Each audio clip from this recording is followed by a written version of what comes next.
केंद्र सरकार को 5 साल पूरे होने जा रहे हैं। ऐसे में सरकार ने अपना अंतरिम बजट कल संसद में पेश किया और उस बजट में कहीं ना कहीं किसानों को ध्यान में रखते हुए, साथ ही अगर बात की जाए तो बजट की अगर हम बात करें तो सौगातों की बौछार करने की कोशिश की गई है। हमारे साथ मौजूद हैं कांग्रेस विधायक नसीम खान जी, उनसे जानते हैं सर इस बजट को किस तरह से देखते हैं। देखिए, जिस तरह से ये जुमला बजट है और मोदी जी ने जिस तरह से 2014 से लेके आज तक सिर्फ जुमलेबाजी की है और वादे पे वादा, तारीख पे तारीख, घोषणा पे घोषणा, उसके अलावा इस बजट में कोई चीज़ दिखाई नहीं दी है। आपने किसानों की बात की, किसानों को सालाना 6,00,000 रुपया देने की उन्होंने बात की है। 6,000 रुपया ऊँट के मुंह में जीरा एक किसान, और वो भी 2 एकड़ के नीचे वाला किसान। जो किसान है वो, कोई भी किसान 4 एकड़ 5 एकड़ से ज़्यादा ज़मीन रखता है और वो किसानी करता है, खेती करता है, अनाज पैदा करता है, और जो मूल किसान है उस किसान को तो इसका फ़ायदा ही नहीं मिलेगा। और 6,000 से क्या फ़ायदा किसानों को होना चाहिए? किसानों को मूल समस्या है उनकी एमएसपी प्राइस उनके भाव के हिसाब से मिलनी चाहिए। जो समिति की, पिछली समिति की रिपोर्ट है, किसानों को जो पिछला कर्ज है वो कर्ज एक बार माफ़ करके और उनके लिए नई नई सब्सिडीज़ की योजनाएं देने की ज़रूरत है। इसके ऊपर कोई चीज़ सरकार ने नहीं किया है।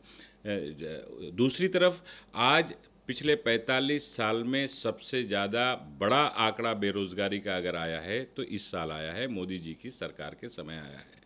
बेरोज़गारों के बारे में कोई चर्चा ही नहीं हुई है।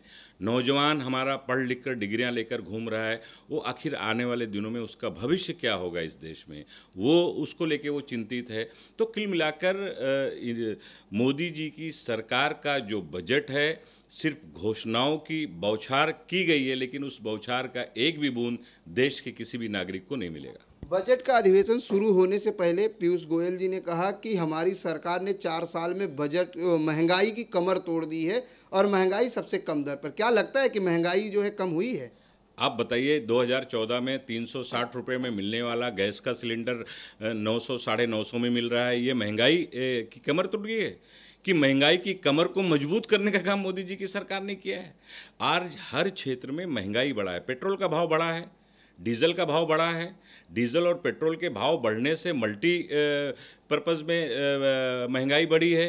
रिक्शे का किराया बढ़ा है, टैक्सी का किराया बढ़ा है, रेलवे का किराया बढ़ा है, बस का किराया बढ़ा है, यहाँ तक कि प्लेटफॉर्म की टिकट का भी दाम बढ़ा दिया गया है। तो कहाँ से महंगाई कम हुई है? ये पीयूष गोयल जी, मोदी जी की दिक्कत ऐसी है कि पीयूष गोयल जी मोदी जी की सरकार की बखान के अलावा वो कुछ नहीं कर सकते। ये उनकी मजबूरी है। ये खुद भी जानते हैं कि देश के साथ छलावा हो रहा है, धोखा हो रहा है, और इन 5 सालों में मोदी जी की सरकार ने इस देश की जनता को सिर्फ धोखा देने के अलावा और कोई काम नहीं किया है। देश का विकास कहीं दिखाई नहीं दे रहा है, चाहे महंगाई हो, बेरोजगारी हो, किसान हो, महिलाओं की सुरक्षा की बात हो, या इस देश के और भी जो बहुत सारी नीतियां और विषय हैं उसको लेकर हर मोर्चे पर मोदी जी की सरकार फेल रही है। इसी का नतीजा है कि पिछले 5 राज्यों में जो पिछले दिनों चुनाव हुआ, भारतीय जनता पार्टी का सफाया हो गया है। 2019 के लोकसभा चुनाव की घोषणा होते ही सरकार लगातार योजनाओं की बौछार कर रही है। पहले पेंशन योजना आई, बात की जाए तो 10% सवर्णों को आरक्षण देने की योजना आई। यूपी की अगर हम बात करें तो योगी जी ने कहा कि साधु संतों को भी पेंशन की योजना में लाई जाएगी, रखा जाएगा। क्या लगता है कि चुनाव आते ही सारी योजनाएं जो है अपने कार्यान्वित होने लगती हैं? देखिए, मैंने कहा ना कि ये चुनावी जुमला है। 10% सवर्णों को आरक्षण देने की बात तो कर दी मोदी जी ने, हमने भी स्वागत किया है, उसका मिलना चाहिए हर समाज में जो गरीब है, क्योंकि देश के संविधान ने यही कहा है, बाबा साहब अम्बेडकर जी का जो संविधान है उस संविधान में यही कहा गया है कि जो समाज मुख्य धारा से कटा हुआ है उस समाज को मुख्य धारा में लाने के लिए आरक्षण देना चाहिए। सवर्णों को आरक्षण देने का जो निर्णय लिया उसका कांग्रेस पार्टी ने स्वागत किया, हम लोगों ने उसका स्वागत किया।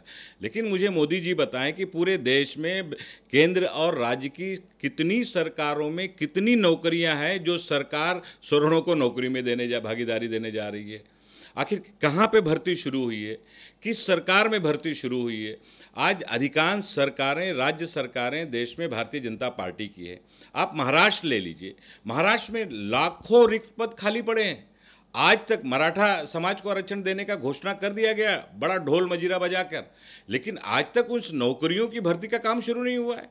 10% स्वर्ण भाइयों को आरक्षण देने की घोषणा मोदी जी ने कर दिया है, लेकिन महाराष्ट्र में वो अभी तक लागू क्यों नहीं हुआ है? तो सिर्फ घोषणा कर देने से लोगों का तो फायदा नहीं होगा, लोगों को तो उसका फायदा नहीं मिलेगा, लोगों को मुख्य धारा में नहीं लाया जा सकेगा। तो इस सरकार पर लोगों का विश्वास दिन ब दिन उठते गया है और अब तो बिल्कुल उठ गया है। अब सारे लोग ये कहने लगे हैं कि ये सरकार की हर बात, हर घोषणा सिर्फ जुमला है, जुमला थी, जुमला है और जुमला ही रहेगी। विश्वास उठता जा रहा है। लेकिन अगर हम कांग्रेस की बात करें तो प्रियंका जी को कांग्रेस का महासचिव बनाया गया है। ऐसे में कहीं ना कहीं जो है बीजेपी की तरफ से एक हाल ही में बयान आया, सुमित्रा महाजन जी लोकसभा स्पीकर, उन्होंने दिया कि राहुल जी अपने कार्य में सक्षम नहीं थे, इसलिए प्रियंका जी को शामिल किया गया। क्या कहना चाहेंगे? देखिए, सुमित्रा महाजन जी की हम बड़ा आदर करते हैं क्योंकि वो देश की लोकसभा की स्पीकर हैं।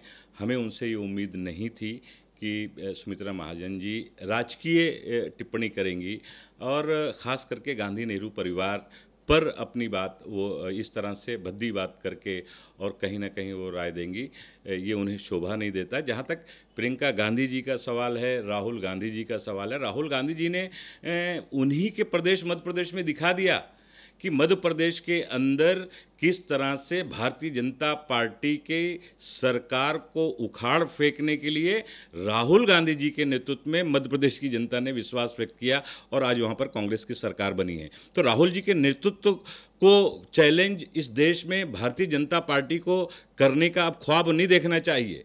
अब बहुत हो गया, बहुत तरह से भद्दी भद्दी बातें करके और अपमानित करने का काम और गांधी नेहरू परिवार को जिस तरह से बदनाम करके प्रोपगंडा के जरिए अपमानित करने की जो इनका षड्यंत्र था, अब वो देश में उजागर हो चुका है। अब लोग इनके बहकावे में आने वाले नहीं हैं। आने दीजिए, 60-62 दिन के बाद चुनाव है। सुमित्रा महाजन जी को भी उन्हीं के क्षेत्र से लोग उनकी औकात दिखाएंगे।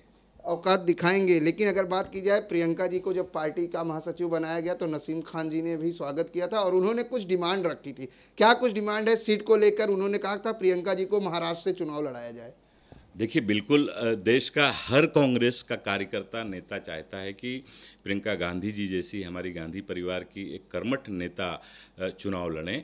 और मुझसे भी पूछा गया तो मेरी भी राय है कि अगर वो मुंबई से लड़ती हैं, क्योंकि मुंबई से गांधी परिवार का एक बहुत पुराना नाता रहा है, उनके पिताजी और उनके दादाजी से लेके सबका नाता इस मुंबई से बहुत गहरा रिश्ता रहा है।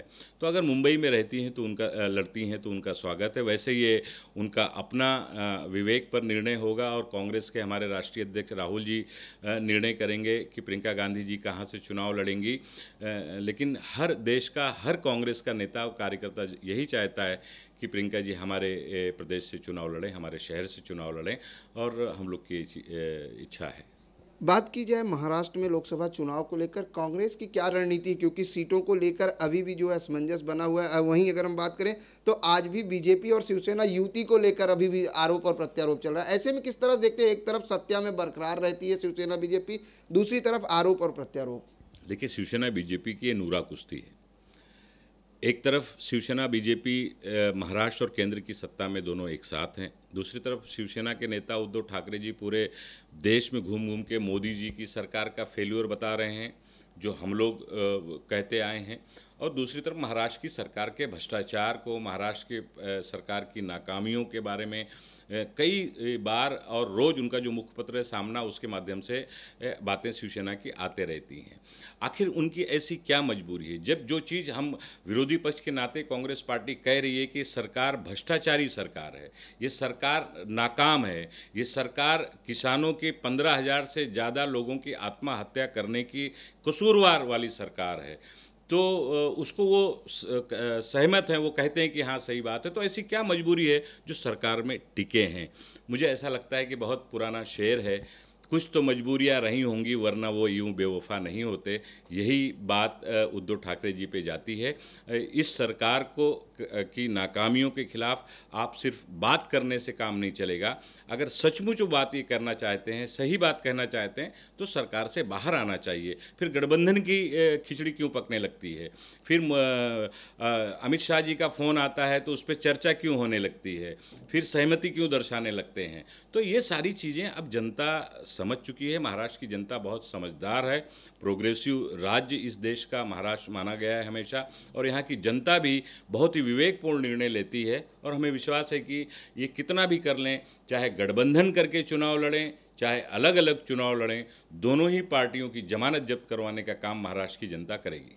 क्या रणनीति होगी कांग्रेस की 2014 की? कांग्रेस की रणनीति 2019 सॉरी कांग्रेस की रणनीति सीधे सीधे 2014 से 2019 में इस सरकार का फेलियर। आपको मैं बताऊं कि पिछले 60 साल में संयुक्त महाराष्ट्र बनने से लेकर 2014 तक महाराष्ट्र के विकास को आगे बढ़ाने के लिए कांग्रेस की सरकारों ने 2.5 लाख करोड़ कांग्रेस की सरकार के समय कर्ज हुआ था महाराष्ट्र पर। आज पिछले 4 साल में 2.5 लाख करोड़ कर्ज बढ़कर 5 लाख करोड़ पे पहुंच गई है सरकार, और विकास के नाम पर कुछ महाराष्ट्र में दिखाई नहीं दे रहा है। आज किसान 15,000 से ज़्यादा किसानों ने आत्महत्या की है। महंगाई बढ़ी है, बेरोजगारी बढ़ी है, एक नई सरकारी नौकरियों में एक भी नौकरियों में कहीं भर्ती नहीं की गई है। तो कुल मिलाकर हमारा मुद्दा विकास का है। पिछले 5 साल में भारतीय जनता पार्टी और शिवसेना की सरकार की जो नाकामियां हैं वो हम जनता के बीच हम ले गए हैं अपनी संघर्ष यात्रा के माध्यम से पिछले 6 महीने से, और उसी मुद्दे को हम ले जाएंगे कि महाराष्ट्र में जो इस सरकार के कारण विकास रुका है, लोगों के साथ जो अन्याय हुआ है, कायदा और सुव्यवस्था जो खराब हुई है, उसको हम ठीक करने का काम करेंगे। और इस मुद्दे पर हम लोग चुनाव लड़ेंगे। सीटों के बंटवारे को लेकर क्या कोई मतभेद है अभी भी कांग्रेस में? कांग्रेस पार्टी में कोई मतभेद नहीं है, और कांग्रेस के जितने साथी दल हैं उनके साथ भी कोई मतभेद नहीं है।